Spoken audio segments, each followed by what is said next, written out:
하나님의 자녀가 되다. 성경 말씀의 그 어느 구절이라도 완전히 깨닫는 것은 불가능하다. 말씀을 연구할수록 그 안에 더 많은 것들이 보인다. 그뿐 아니라 보이는 것보다 훨씬 더 많은 것이 들어있다는 사실을 더욱 더 깨닫게 된다. 하나님의 말씀은 그분 자신을 헤아릴 수 없는 것처럼 절대적으로 헤아릴 수가 없는 것이다. 성경 구절을 잘 이해하는 것은 그 앞 구절을 얼마나 깊이 알고 있는가에 달려 있다. 그러므로 3장에서 자손에 대해서 다루는 부분의 말씀에 좀 더 주의를 기울여 보자. 자손. 무엇보다도 먼저 그리스도는 자손이라는 말씀을 기억해야만 한다. 이것은 아주 분명히 말씀하고 있다. 그러나 그리스도는 그 자신을 위해서 살지 않으셨고 단순히 그 자신을 위해 유업을 잇는 자가 아니었다. 그는 유업을 얻으셨지만 그 자신을 위해서가 아니고 그의 형제들을 위해서였다. 하나님의 뜻은 다 그리스도 안에서 통일되게 하려 하심이다. 에베소서 1장 10절.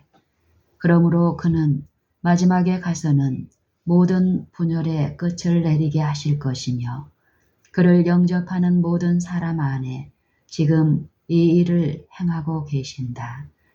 그리스도 안에서는 인종의 차별이나 상하의 계급이 있을 수 없다. 그리스도인들은 어느 사람이라도 영국인, 독일인, 불란서인, 소련인, 중국인, 아프리카인으로 생각해서는 안 되고 단순히 한 인간으로 그리스도를 통하여 유업을 이어 받을 수 있는 사람으로 생각해야 한다. 만일 어떤 사람이 그의 인종이나 국가가 어떠하든지 간에 역시 그리스도인이라면 그때는 상호 간의 유대를 가질 수 있게 되며 더욱 더 강해진다. 너희는 유대인이나 헬라인이나 종이나 자유자나 남자나 여자 없이 다 그리스도 안에서 하나이니라.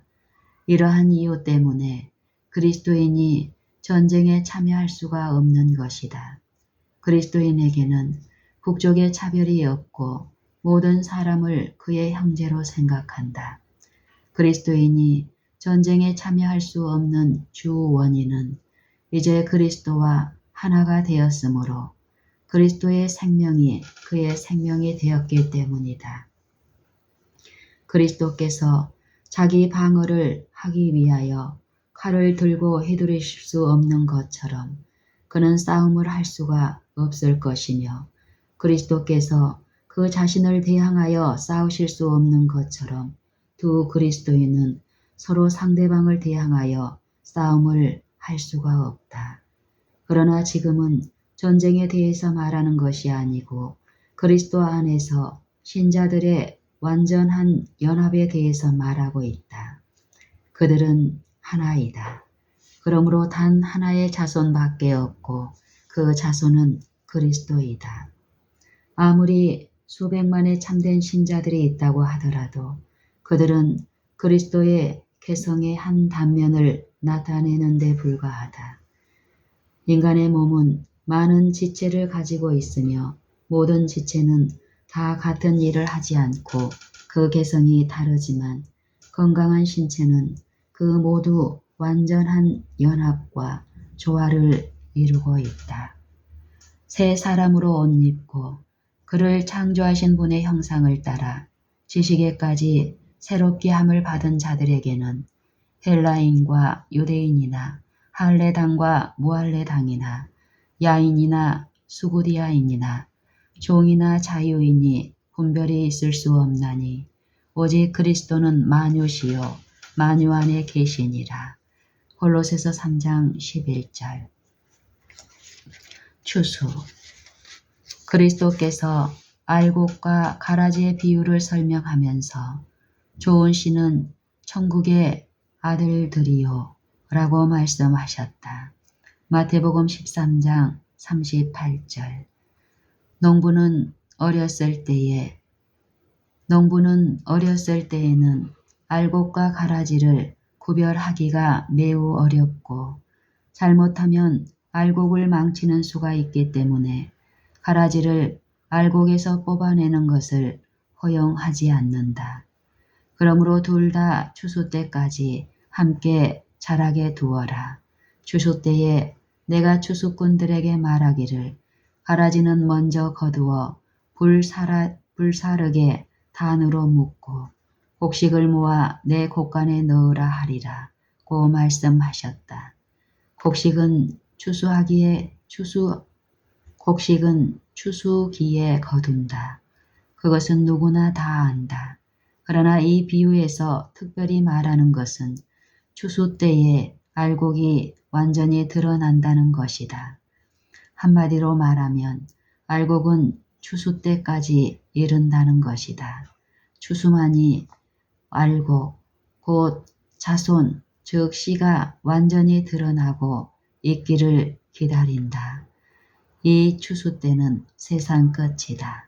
그러므로 약속하신 자손이 오시는 때는 세상의 끝, 곧 새 땅에 대한 약속이 이루어지는 때이다.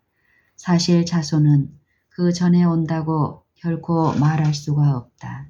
왜냐하면 세상의 끝은 그리스도를 받아들일 수 있는 최후의 사람이 그리스도를 받아들이자마자 이를 것이며 알곡이 한 알이라도 차지 않으면 완전하지 못하기 때문이다.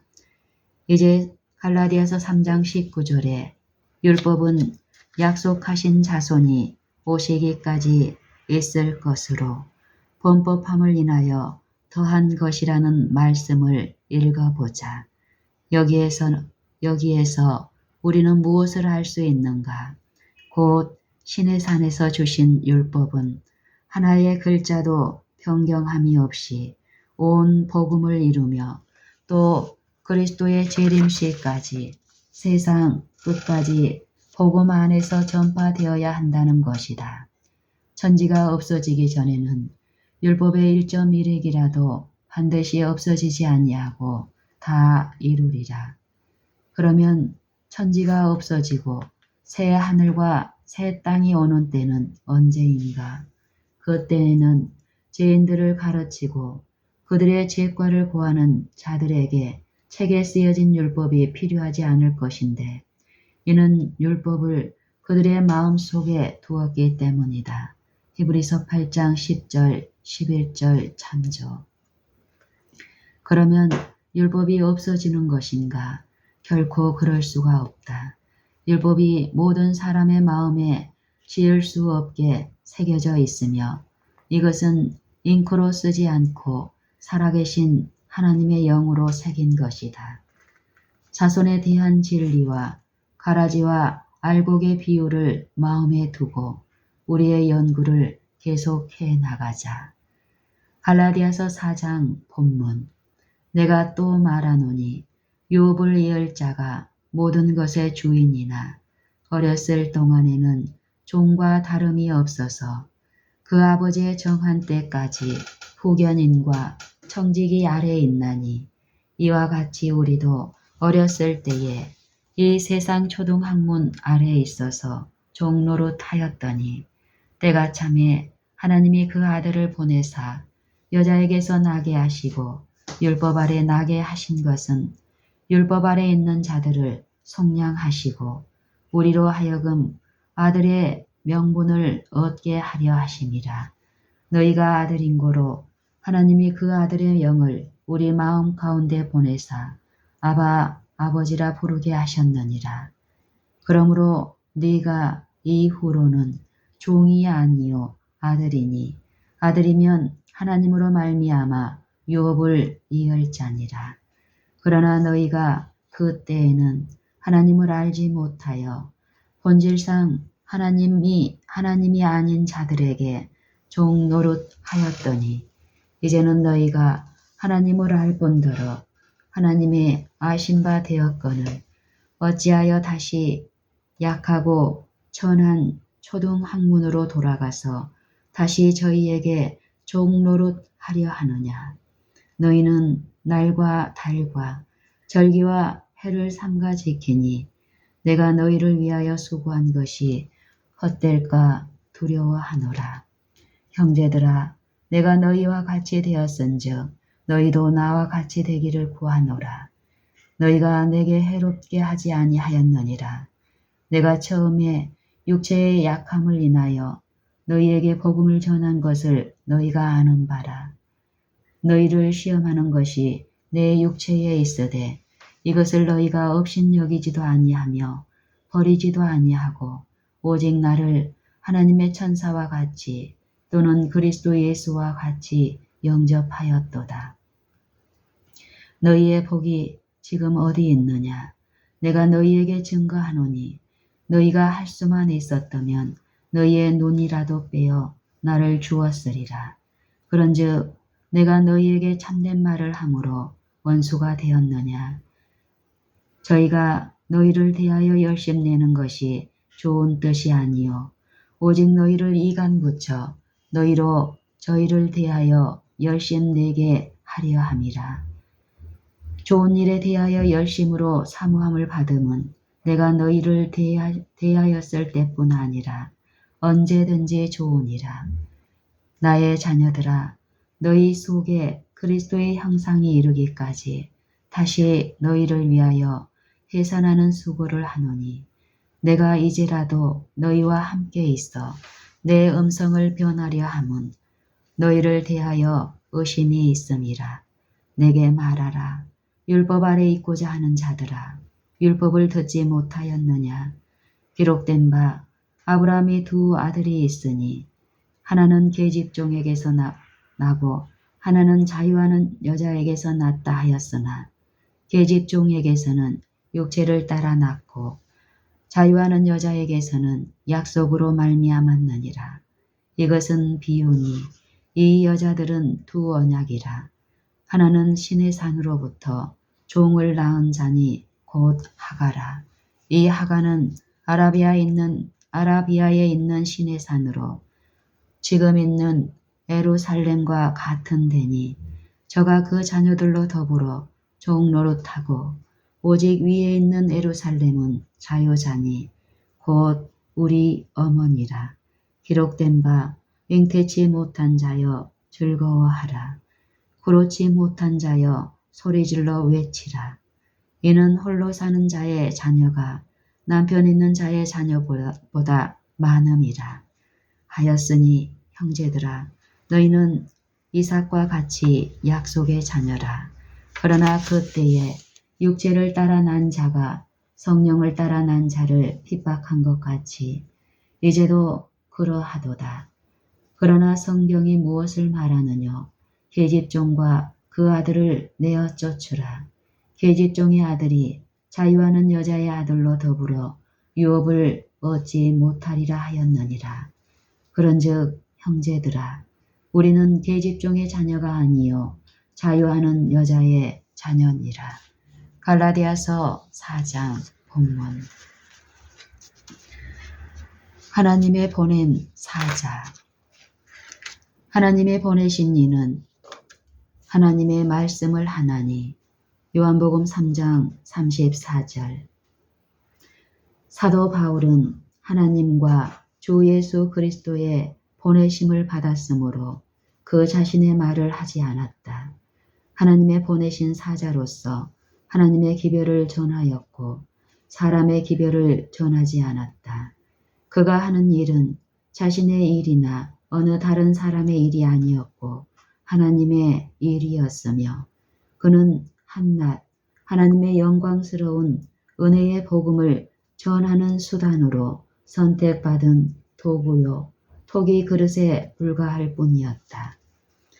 바울은 그의 기별을 잘 듣지 않거나 거절당할 때라도 모욕감을 느끼지 않았고 너희가 내게 해롭게 하지 아니하였느니라고 말했다.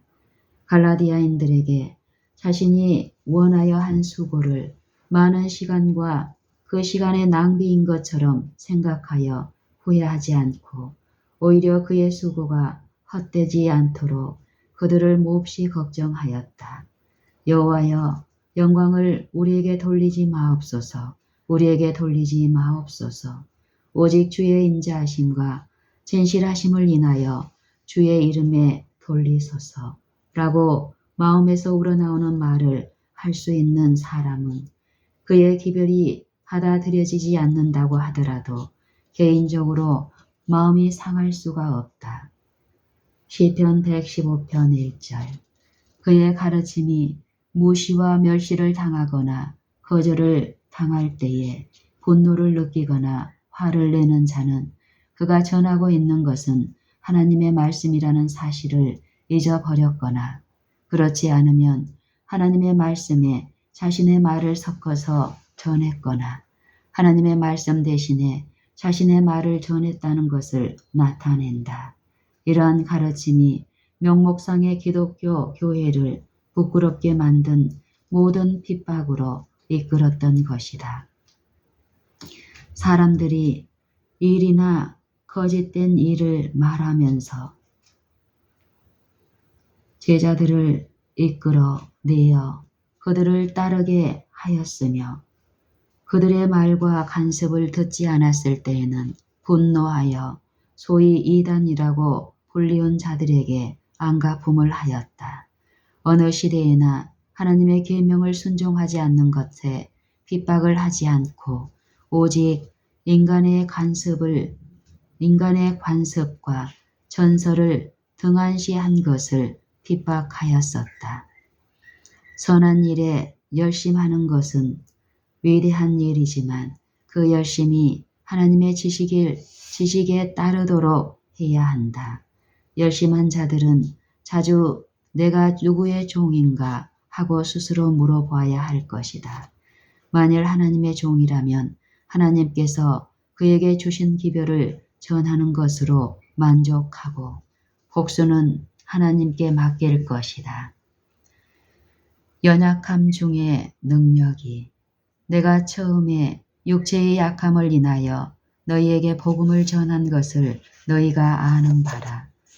본 서신의 부수적인 설명에서 갈라디아 형제들의 신앙 체험과 그것에 대한 바울의 관계를 쉽게 이해할 수 있다. 바울이 육체의 연약함으로 갈라디아에 머물러 있을 때에 성령의 나타나심과 능력으로 복음을 전함으로 사람들이 그리스도가 그들 가운데서 십자가에 못 박히신 것을 보았으며 그리스도를 영접하였으며 성령의 능력과 기쁨으로 충만하였다. 그들이 주 안에서 갖는 기쁨과 축복이 공공연하게 증거되었으므로 많은 핍박을 받았었다. 그러나 그들은 이것을 아무것도 아닌 것으로 생각하였다. 바울은 그의 볼품없는 외모에도 불구하고 그가 전하는 기쁜 소식 때문에 하나님의 사자로 영접을 받았다. 고린도전서 2장 1절로 5절, 고린도후서 10장 10절. 그들에게 전하여 준 은혜의 부요함을 높이 평가하였으므로 그의 부족을 채우기 위하여 그들의 눈이라도 즐거이 빼어질 정도였다.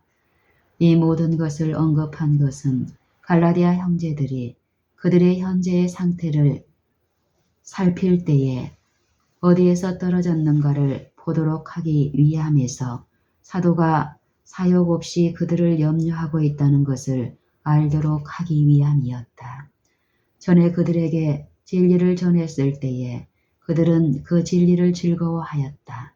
그러므로 계속 그들에게 진리를 말하기 때문에 그가 그들의 원수가 된다는 것은 있을 수 없는 것이다.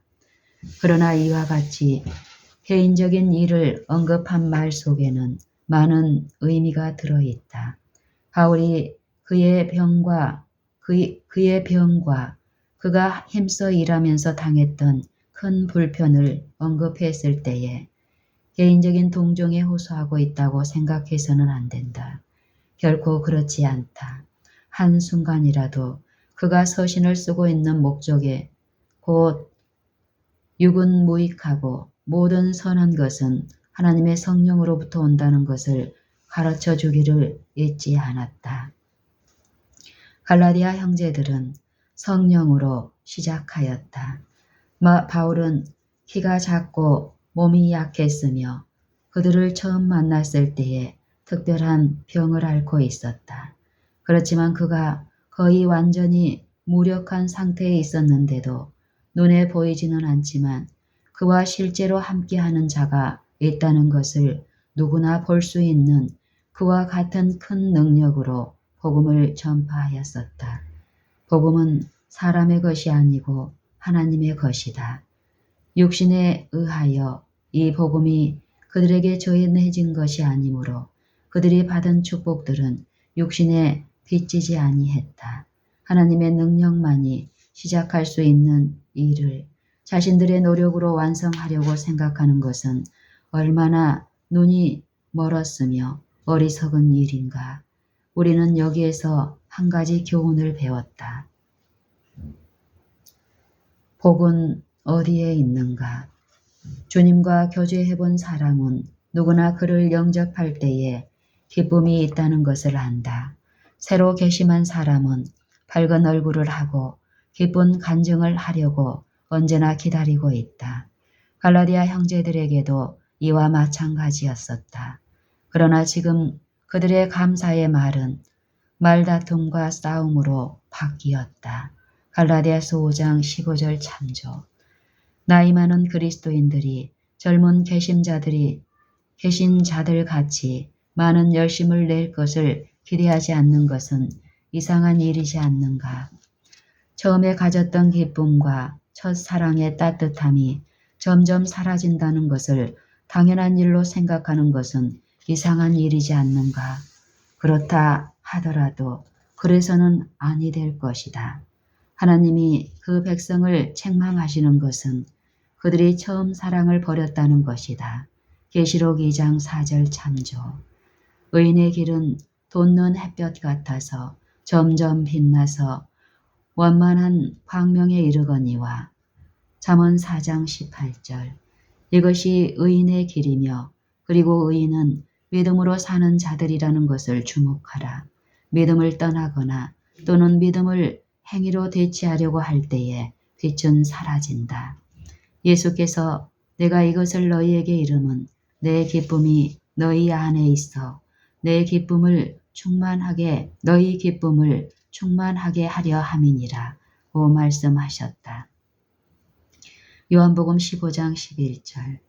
슬픔을 대신하여 기쁨의 기름 즉 성령을 주시며 이것은 없어지지 않고 영원히 있다. 우리가 충만한 기쁨을 가지도록 하기 위하여 생명이 나타난 바 되었다. 요한일서 1장 1절로 4절 참조. 생명의 샘은 마르지 않으며 졸지도 않는다. 그러므로 만일 우리의 빛이 어두워지고 우리의 기쁨이 재미없고 지루한 고역으로 바뀌어진다면 우리가 생명의 길에서 벗어났다는 것을 알 수가 있을 것이다. 율법 아래에 있고자 원함. 내게 말하라. 율법 아래에 있고자 하는 자들아. 율법을 듣지 못하였느냐. 우리가 이미 본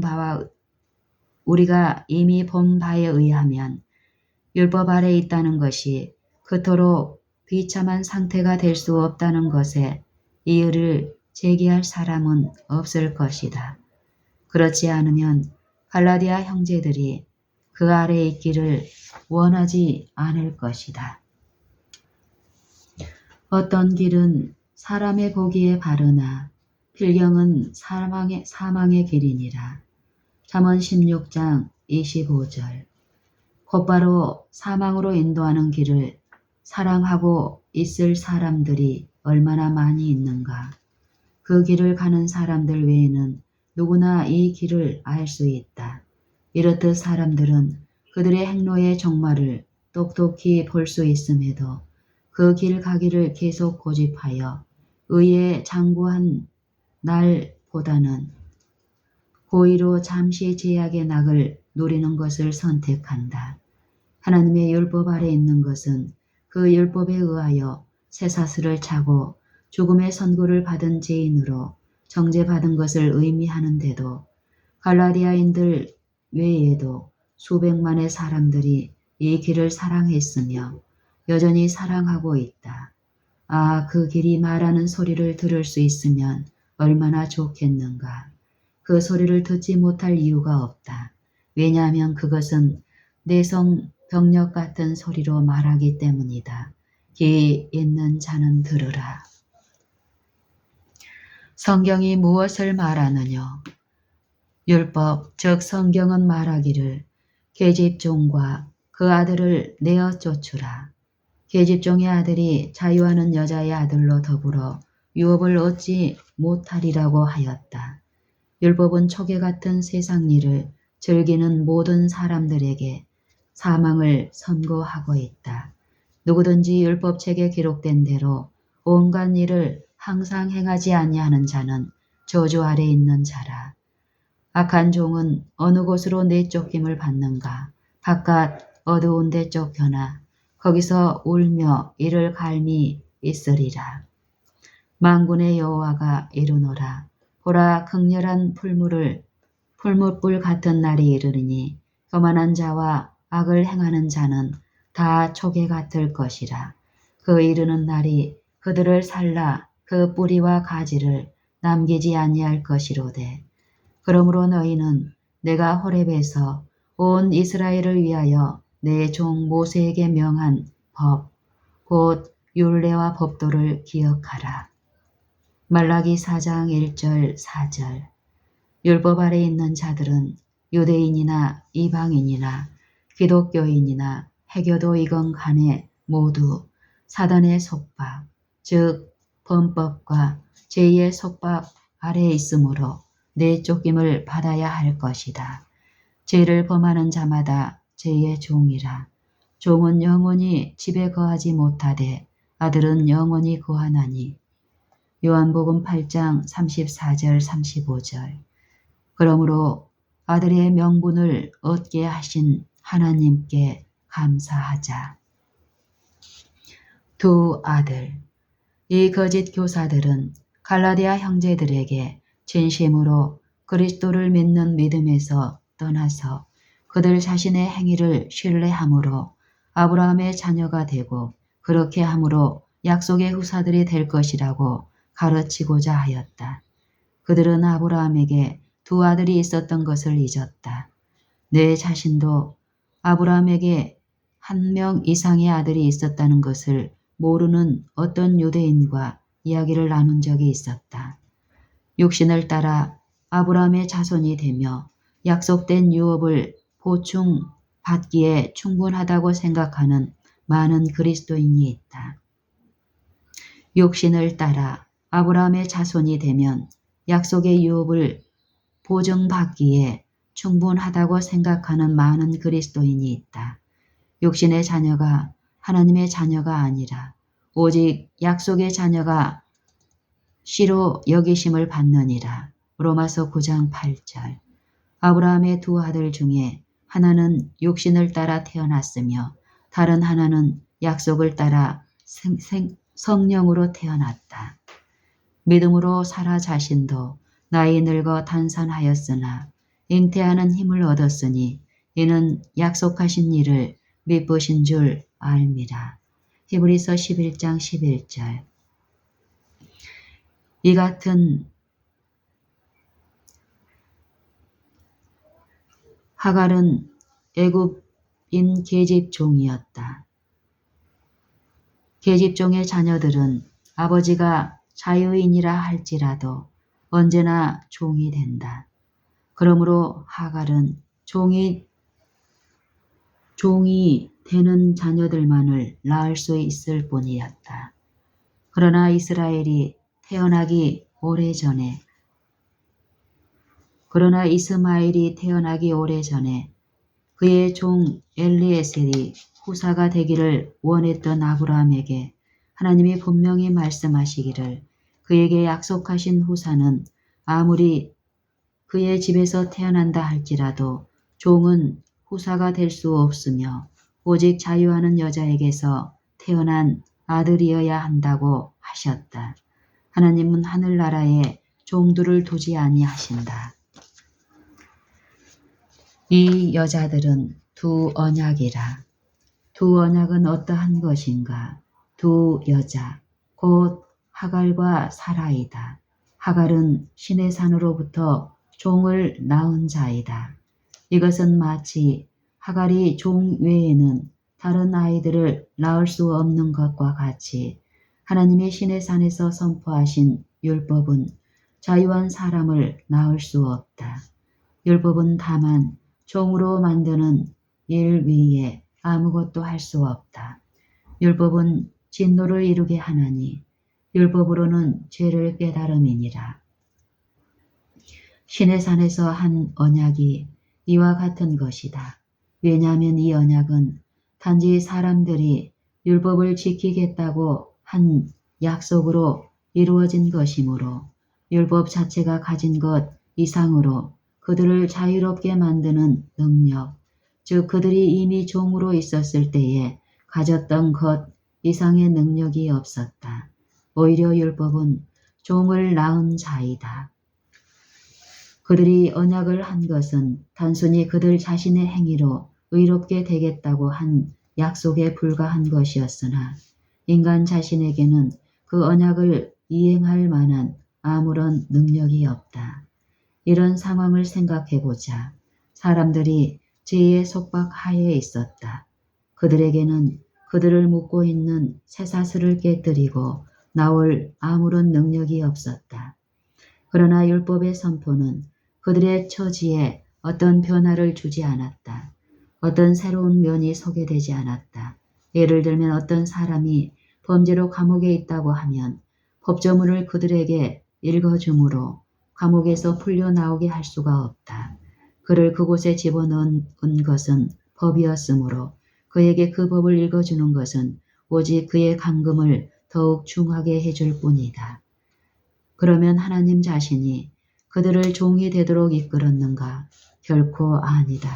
하나님은 그들에게 신의 산에서 그런 언약을 하도록 이끌지 않았다. 그로부터 430년 전에 아브라함과 아주 유효적절한 언약을 하셨었다. 그 언약을 그리스도께서 확정하셨으며 그것은 하늘로부터 주신 언약이었다.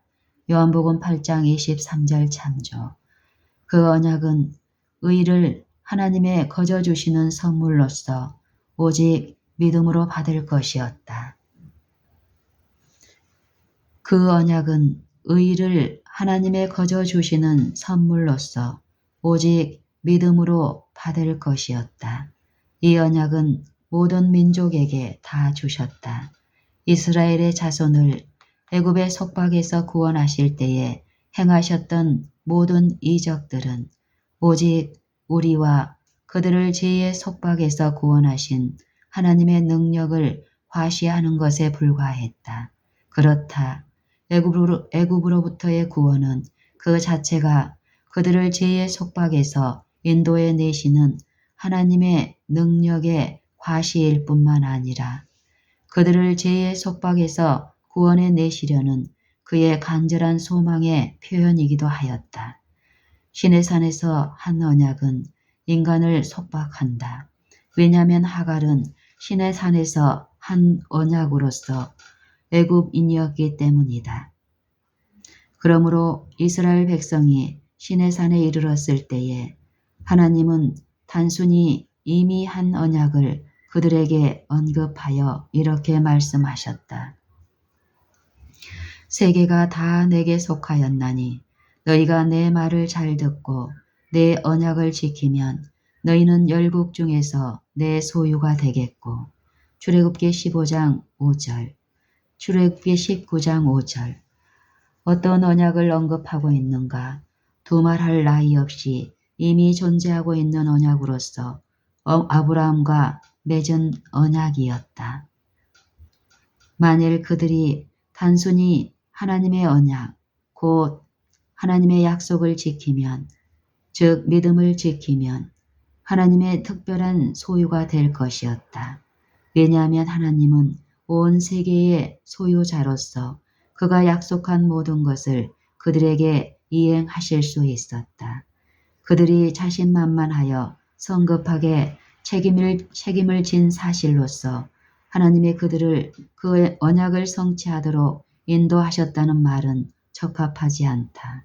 하나님은 그들을 종노릇하는 데서 인도하여 내셨지 종살이 하도록 인도하지 않으셨으므로 사도 바울은 우리에게 분명한 말로 신의 산의 언약은 종노릇하게 하는 것에 지나지 않는다고 말하고 있다. 더 나아가서 만일 애굽에서 나온 이스라엘 자손이 우리 조상 아브라함의 무할레시에 가졌던 믿음의 자치를 조차 행하기만 하였었더라면 신의 산에서 율법을 주시지 않았을 것이다. 왜냐하면 아브라함이나 그 후손에게 세상의 후사가 되리라고 하신 언약은 율법으로 말미암은 것이 아니요 오직 믿음의 의로 말미암은 것이기 때문이다. 로마서 4장 13절, 로마서 4장 12절. 믿음은 의롭다 해주고 의를 행하게 한다. 만일 이스라엘 백성들이 아브라함의 믿음을 가졌었다면 아브라함이 가졌던 의를 가졌었을 것이다. 그랬었다면 범죄함을 인하여 더한 율법이 가입할 기회가 없었을 것이다. 그랬었다면 범죄함을 인하여 더한 율법이 가입할 기회를 갖지 못했을 것이었다. 믿음은 의롭다 해주고 의를 행하게 한다. 만일 이스라엘 백성들이 아브라함의 믿음을 가졌었다면 아브라함이 가졌던 의를 가졌었을 것이다. 그랬었다면 범죄함을 인하여 더한 율법이 가입할 기회가 없었을 것이었다. 율법이 그들의 마음에 있었을 것이므로 그들의 상태를 느끼도록 하기 위하여 내성 병력으로 일깨울 필요가 없었을 것이다. 하나님은 어떤 사람을 막론하고 신의 산에서 선포한 율법에 의하여 의를 얻을 수 있게 되기를 기대하지 않으셨으며 지금도 기대하지 않으신다. 신의 산에서 있었던 모든 일이 이 사실을 말해주고 있다. 그렇지만 율법은 진리이며 또 반드시 지켜야 하는 것이다. 하나님이 이스라엘을 애굽에서 구하여 내신 것은 저희로 그 율례를 지키며 그 법을 좇게 하려 하심이로다. 시편 105편 45절. 우리가 계명을 지킴으로 생명을 얻는 것이 아니고 하나님이 우리에게 생명을 주심으로 우리가 계명을 지킬 수 있게 된 것이다. 두 언약은 병존함. 사도 바울이 두 여자 사라와 하갈에 대하여 말하면서 이 여자들은 두 언약이라고 한 말씀에 주목하라. 그러므로 이미 아브라함의 시대에 두 언약이 존재하고 있었다. 마찬가지로 오늘날에도 이 두 언약은 존재한다. 왜냐하면 성경은 그때와 마찬가지로 오늘날에도 계집종과 그 아들을 내어 조출하고 말씀하기 때문이다. 그러므로 두 언약은 시간의 제한을 받는다거나 조건이 따르는 문제가 아니라는 것을 알 수 있다. 옛 언약 시대가 지나갔기 때문에 누구나 옛 언약 아래 있을 수 없다고 생각하지 말라. 옛 언약의 시대는 너희가 음란과 정욕과 술 취함과 방탕과 연락과 무법한 우상 숭배를 하여 이방인의 뜻을 쫓아 행한 것이 지나간 때가 족하도다. 라는 의미에서만 지나간 것이다. 베드로전서 4장 3절. 두 언약의 차이점은 바로 자유한 여자와 계집종의 차이이다. 하갈의 자녀들은 그 수가 얼마간 많다고 하더라도 종에 불과했던 반면 사라의 자녀들은 항상 자유한 자들이었다. 그러므로 신의 산의 언약은 그 언약을 신봉하는 모든 사람들을 율법 아래서 종로로 타도록 만드는 반면에 이로부터 온 언약은 자유를 주는데 율법을 순종함으로부터 떠나게 하는 자유가 아니고 율법을 불순종하는 데서 떠나게 하는 자유이다. 자유는 율법을 떠나서 찾을 수 없고 오직 율법 안에서 찾을 수 있다. 그리스도는 저주, 곧 범법으로부터 우리를 구속하신다. 축복이 우리에게 임하도록 저주로부터 우리를 구속하시며 축복은 바로 율법을 순종하는 것이다. 행이 완전하여 여호와의 법에 행하는 자가 복이 있으며 시편 119편 1절. 이 축복이 자유이다. 내가 주의 법도를 구하여 싸우니 자유롭게 행보할 것이오며 시편 119편 45절. 두 언약의 차이를 다음과 같이 간단하게 설명할 수 있다. 시내산의 언약에서는 우리 자신이 율법을 이행하여야 되지만 시내산의 두 언약의 차이를 다음과 같이 간단하게 설명할 수 있다. 시내산의 언약에서는 우리 자신이 율법을 이행하여야 되지만 반면에 이로부터 온 언약에서는 우리가 그리스도 안에서 율법을 가지게 된다. 두 언약에서는 율법이 좌우의 날선 검보다 더 예리하기 때문에 우리에게 사망이 되며 그러므로 치명적인 결과를 받지 않고는 율법을 다룰 수가 없다. 그러나 둘째 언약에서는 중보의 손을 빌어서 우리가 율법을 가지게 된다. 첫 언약에서는 율법을 우리가 행하여야 하나 둘째 언약에서는 하나님의 영이 행하여 주는 것이다. 갈라디아에서 율법을 지켜야 하는가 또는 그렇지 않는가에 대해서는 조금도 묻지 않고 있다는 것을 알아야 한다. 오직 묻는 것은 어떻게 율법을 행할 것인가. 상이 은혜에 속하지 않고 빚에 속하도록 우리 자신의 행위로 행할 것인가. 혹은 우리 안에서 역사하시는 하나님이 그의 기쁘신 뜻을 위하여 우리로 원하여 행하도록 할 것인가 하는 것이다. 시내산과 시온산. 이 하갈은 아라비아에 있는 시내산으로 지금 있는 예루살렘과 같은 데니 저가 그 여자들로 더불어 종 노릇하고 오직 위에 있는 예루살렘은 자유자니 곧 우리 어머니라. 두 언약이 있는 것과 같이 그 언약들과 같은 두 도시가 있다. 지금 있는 예루살렘은 옛 언약 신의 산과 같다. 그것은 자유하지 않고 하늘에서 내려오는 하나님의 도성 하늘 예루살렘이 대신하게 될 것이다. 계시록 21장 1절로 5절 3장 12절. 그것은 아브라함이 팔았었던 도성이며 하나님의 경영하시고 지으실 터가 있는 성이다. 히브리서 11장 10절, 계시록 21장 14절. 지금 있는 예루살렘의 큰 소망, 즉 그들의 모든 소망을 두는 사람들이 많다. 이와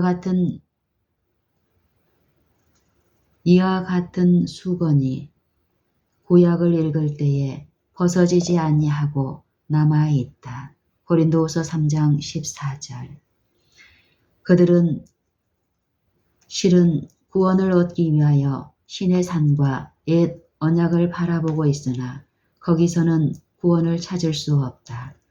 너희의 이른 곳은 만질만한 불붙는 산과 흑운과 흑암과 폭풍과 나팔 소리와 말하는 소리가 아니라 그 소리를 듣는 자들은 더 말씀하지 아니하시기를 구하였으니 이는 짐승이라도 산에 이르거든 돌로 침을 당하리라 하신 명을 저희가 견디지 못함이라.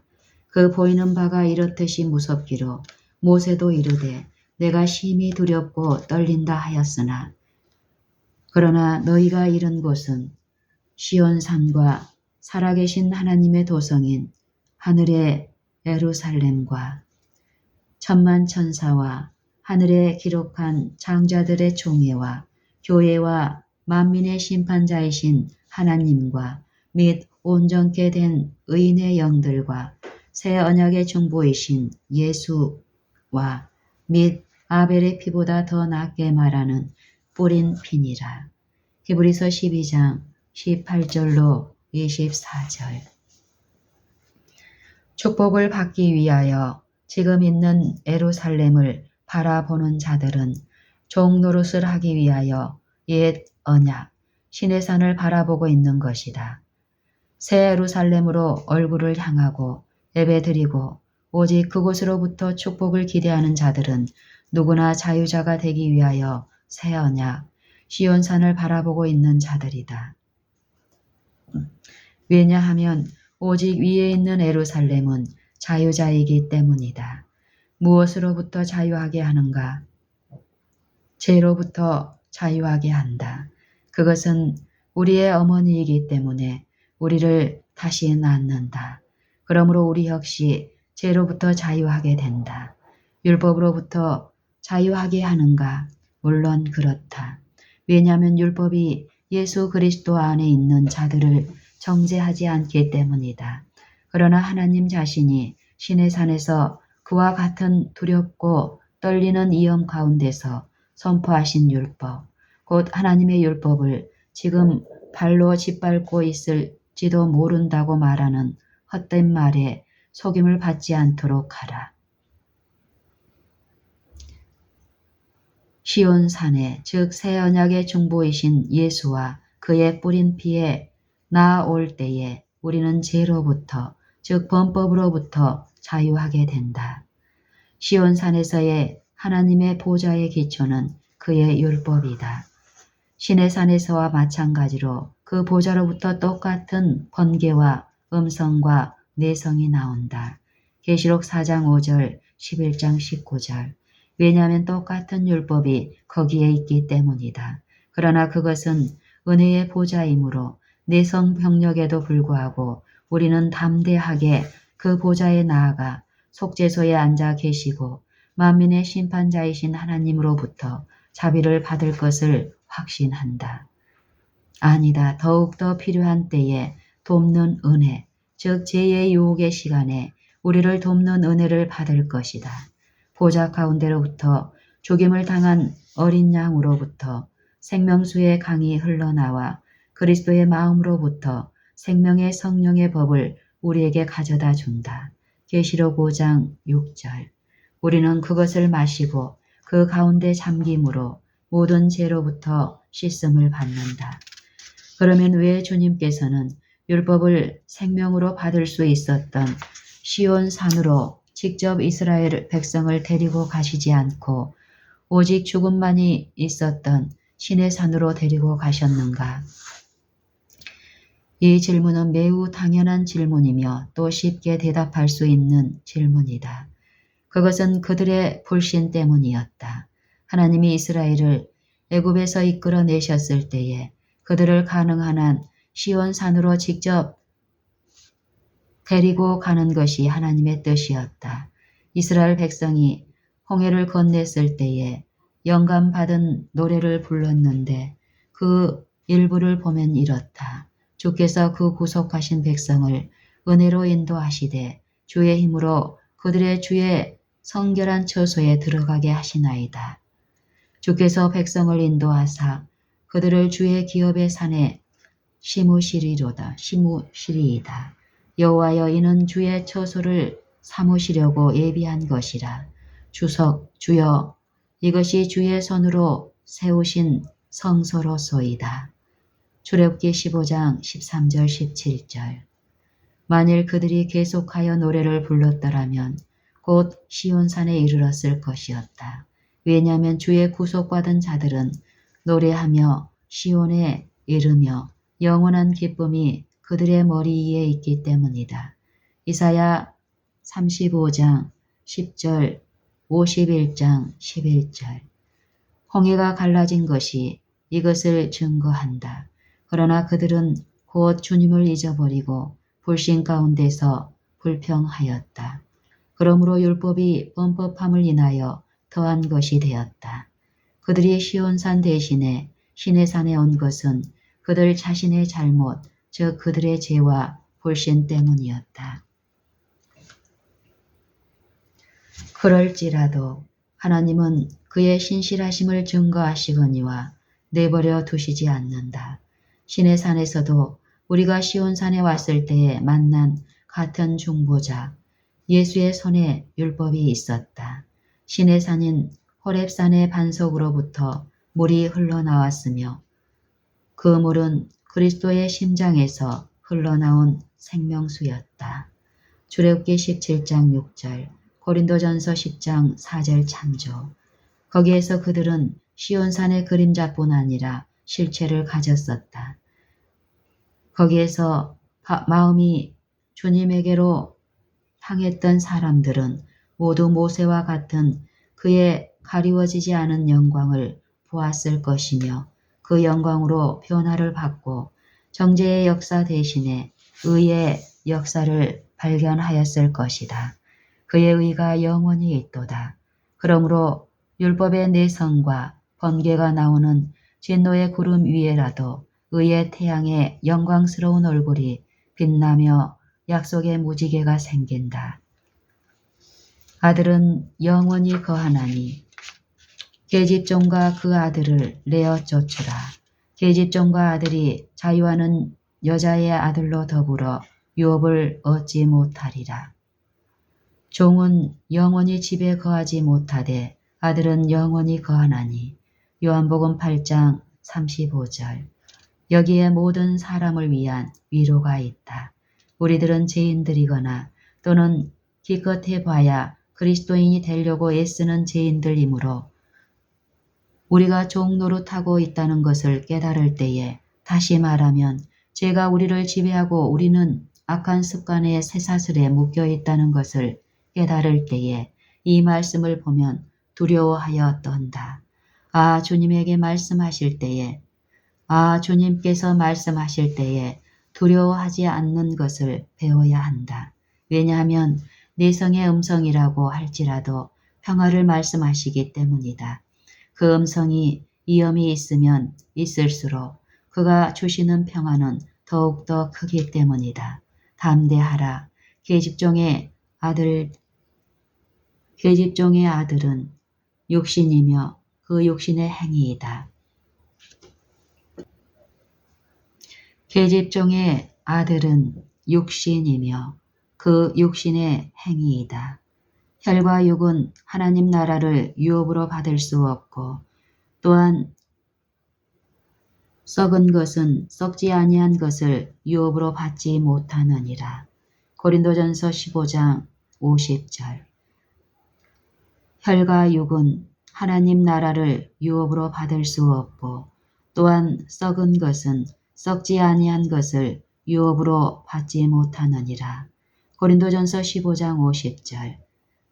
그러나 하나님은 계집종과 그 아들을 내어 쫓으라고 말씀하시므로 만일 그의 뜻이 하늘에서 이루어진 것 같이 우리 안에서 이루어지기를 즐겨 한다면 육신과 그 행위가 우리로부터 내어 쫓김을 받고 썩어짐의 종노릇한 데서 해방되어 하나님의 자녀들의 영광의 자유에 이르게 되는 것을 볼 것이다. 로마서 8장 21절. 우리가 그렇게도 무서워했던 그 명령은 단순히 악령이 떠나고 더 이상 우리 안에 들어오지 못하도록 명령하는 음성인 것이다. 그 명령은 우리에게 모든 죄에 대한 승리를 말씀하시는 것이다. 믿음으로 그리스도를 영접하라. 그리하면 하나님의 아들, 곧 변동이 있을 수 없고 모든 천국의 백성과 함께 영원히 거하는 하늘나라의 상속자가 되는 권세를 가지게 된다. 그러므로 굳세게 서서 지금 우리는 어디에 사는가? 그리스도께서 우리로 자유케 하려고 자유를 주셨으니 그 자유 가운데 있다. 그러면 그 자유는 무슨 자유인가? 그 자유는 나의 하나님이여 내가 주의 뜻 행하기를 즐기오니 주의 법이 나의 심중에 있나이다. 고 하신 그리스도의 자신의 자유이다. 그리스도의 자신의 자유이다. 시편 40편 8절. 그 자유는 무슨 자유인가? 그 자유는 나의 하나님이여 내가 주의 뜻 행하기를 즐기오니 주의 법이 나의 심중에 있나이다. 이는 그리스도 안에 있는 생명의 성령의 법이 죄와 사망의 법에서 너를 해방하였음이라. 로마서 8장 2절. 우리는 오직 믿음에 의해서 그 자유 가운데 있는 것이다. 이 자유 안에는 종 노릇의 기미가 전혀 없다. 그것은 완전한 자유이다. 그것은 행동의 자유일 뿐만 아니라 개인의 자유, 사상의 자유이다. 단순히 우리에게 율법을 행할 수 있는 능력을 주신 것이 아니고 그 율법을 행하기를 즐겨하는 마음을 받은 것이다. 형벌을 피할 길이 없기 때문에 율법을 순종하는 것이 아니다. 그것은 지긋지긋한 종살이가 될 것이다. 하나님의 언약이 우리를 이와 같은 종살이에서 풀어준다. 그렇다. 하나님의 약속을 받을 때에 성령의 마음을 우리 속에 넣어주심으로 하나님의 말씀의 모든 가르침을 순종하는 것을 최고의 기쁨으로 생각하게 된다. 이런 사람은 산 꼭대기 위로 치솟는 새와 같이 자유롭다. 이것은 하나님의 우주의 그 넓이와 길이와 높이와 깊이를 완전히 가지는 하나님의 자녀들의 영광스러운 자유이다. 이것은 그들의 매 발걸음이 하나님 자신의 거룩한 율법의 움직임이 되기 때문에 경계받을 필요가 없고 어디를 가나 신뢰받을 수 있는 자들의 자유이다. 이와 같은 무한한 자유가 우리의 것인데 왜 종살이에 만족하고 있는가? 감옥문은 활짝 열려 있다. 걸어 나와 하나님의 자유 가운데로 들어가라. 부끄러운 실패와 좌절을 벗어버리고 예수여 나는 갑니다. 예수여 나는 갑니다. 당신의 십자가로 얻으신 영광 안으로 예수여 나아갑니다. 이 땅의 슬픔을 벗어나서 당신의 안위 속으로 생애의 폭풍을 벗어나서 당신의 평강으로 의심에서 벗어나 기뻐 찬미하며 예수여 나는 당신께 갑니다. 불안과 오만한 자존심을 버리고 예수여 나는 갑니다. 예수여 나는 갑니다. 당신의 축복 속에 함께 살기 위해 예수여 당신께 갑니다. 자신을 버리고 당신 안에서 안식하며 절망에서 헤어나와 환희 속으로 비둘기처럼 날개를 펼치고 영원히 위를 향해 예수여 당신께 나아갑니다.